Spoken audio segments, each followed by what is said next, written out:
안녕하세요 여러분, 문사입니다. 오늘 여러분들이랑 같이 해보고 싶은 얘기는 2차 기형아 검사에 관한 이야기인데요. 여러분들 걱정하실까봐 일단 먼저 얘기를 드리면, 제가 지금 품고 있는 사슴이는 1차 기형아 목투명대에서 0.09mm, 2차에서도 모두 저위험군, 특히 가장 걱정이 많았었던 다운증후군 고위험도 1대 999999로 해서 모두 정상 판정을 받았습니다. 너무 걱정하지 않으셔도 되고요. 제가 제목에서 언급했었던 다운증후군 1대 6이라는 굉장히 높은 수치의 진단을 받았었던 때는 작년 첫 임신 그리고 유산했을 때 경험했던 이야기입니다. 1대 6이라는 수치가 가늠이 안 되실까봐 잠깐 설명을 드리면, 병원마다 다운증후군 진단 기준은 조금씩 다르지만 제가 간 병원에서는 1대 270이 정상 수치였어요.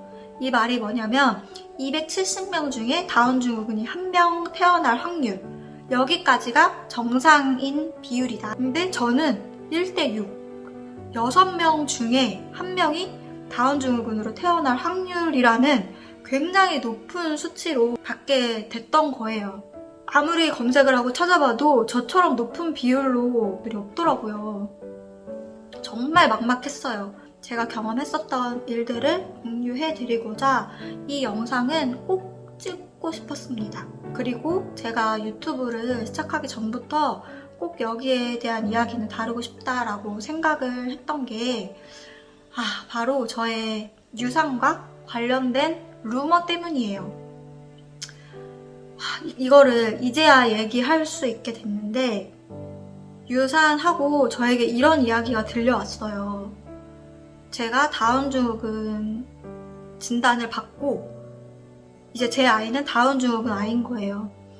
그래서 이 병원 저 병원 다니면서 중절 수술을 하려고 했는데 우리나라에서는 중절 수술이 불법이라서 결국은 수술하지 못하고 아이를 계속 품고 있다가 7개월에 자연 유산 됐다더라 라는 말도 안 되는 이런 허위 사실이 돌고 돌아서 제 귀에 이제 들어오게 된 거죠. 12월이었어요. 작년 12월. 유산한 지 2달 됐을 때. 이제야 막 정신을 차릴까 말까, 어떻게든 살아볼까 말까 하던 때였는데, 그 얘기를 듣고 갑자기 멘탈이 다시 바닥으로 쫙 떨어지는 거예요. 어떻게 그렇게 말도 안 되는 얘기가 돌았지? 황당함과 조금 시간이 지나니까 너무 화가 나고 열받는 거예요. 아니, 아이를 보낸 것도 슬프고 마음 아프고 충격적인데 남의 일이라고 어떻게 그렇게 말을 함부로 쉽게 하고 다니지? 사실도 아닌 얘기를 진짜처럼 하고 다니지? 이게 제가 자세히 얘기할 수 없지만 그 이야기들이 굉장히 디테일해서 정말 진짜로 믿는 분들도 있었어요. 한 일주일을 제가 잠을 못 잤어요. 생각하면 생각할수록 너무 괘씸하고 화가 나고 억울하고, 그리고 하늘로 보내준 제 아이도 이런 이야기가 있다는 거에 대해서 좋지 않을 것 같은 거예요. 아이에게도 상처받은 사람만 있고 상처를 준 사람은 없는 거죠.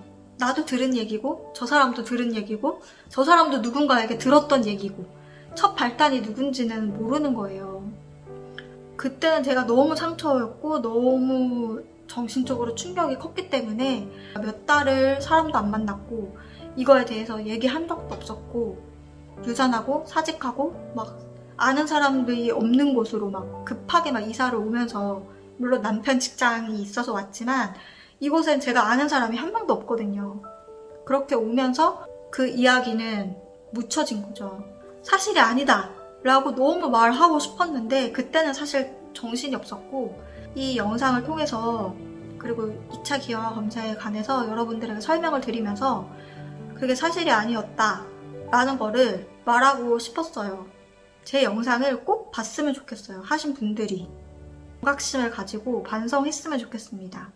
일단 기형아 검사에 관해서 먼저 설명을 드리자면, 1차 기형아 검사 그리고 2차 기형아 검사에서 고위험군 판정을 받으셨다면 디프티 검사, 양수 검사, 육모막 생검 이렇게 3가지 검사를 통해서 다시 한번 기형아 검사를 확인하실 수가 있어요.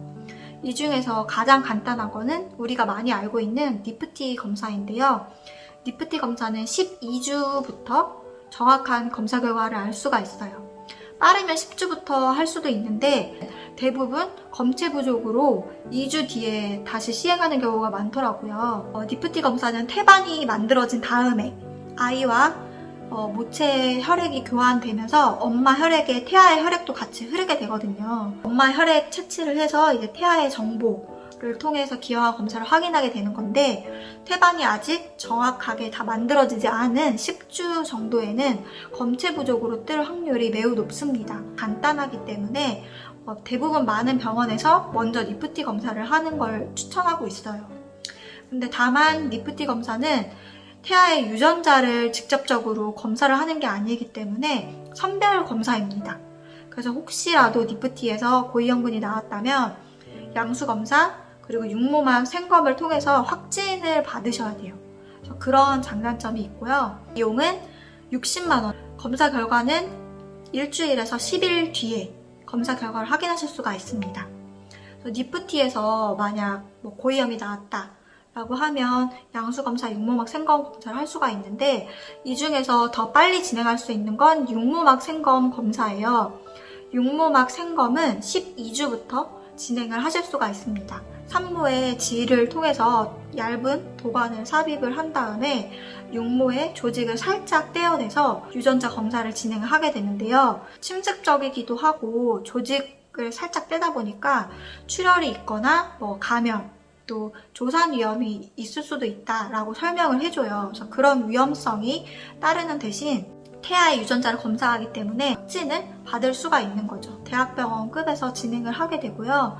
비용은 100만 원에서 200만 원 정도의 사이로 검사 결과는 보통 10일에서 2주 정도 양수검사는 15주부터 진행하실 수가 있어요.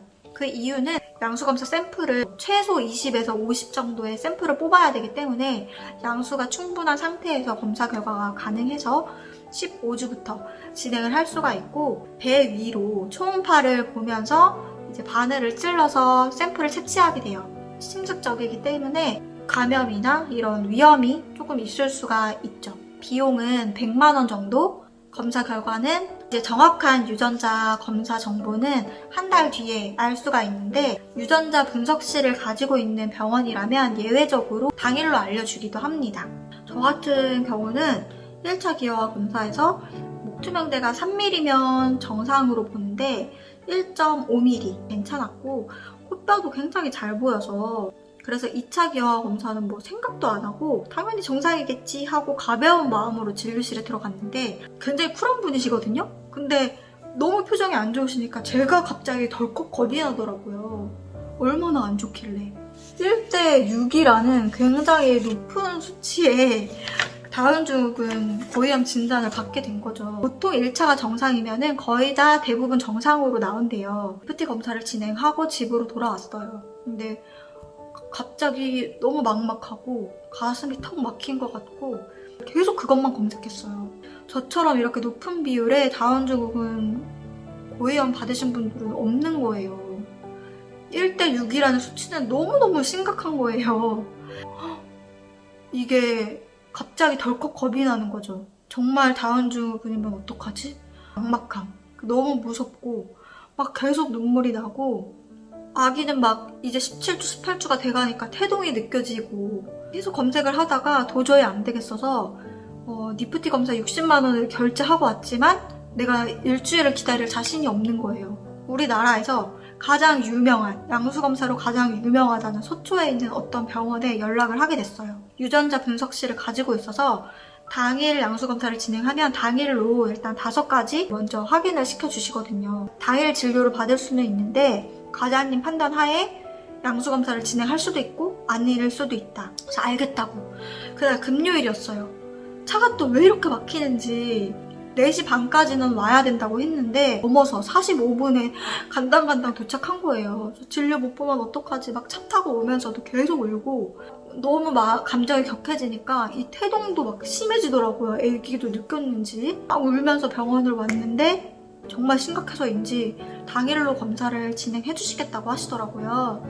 양수 검사를 진행하기 전에 초음파로 정밀 검사를 먼저 해주세요. 발육, 골격, 문제가 있는지, 코뼈부터 시작해서 심장, 신장, 비장, 탯줄. 근데 다행히 초음파에서는 큰 문제가 없어서 너무 아기도 잘 놀고 문제가 없을 것 같은데 수치가 너무 높게 나왔으니 혹시 모르니 오늘 양수 검사를 해보자.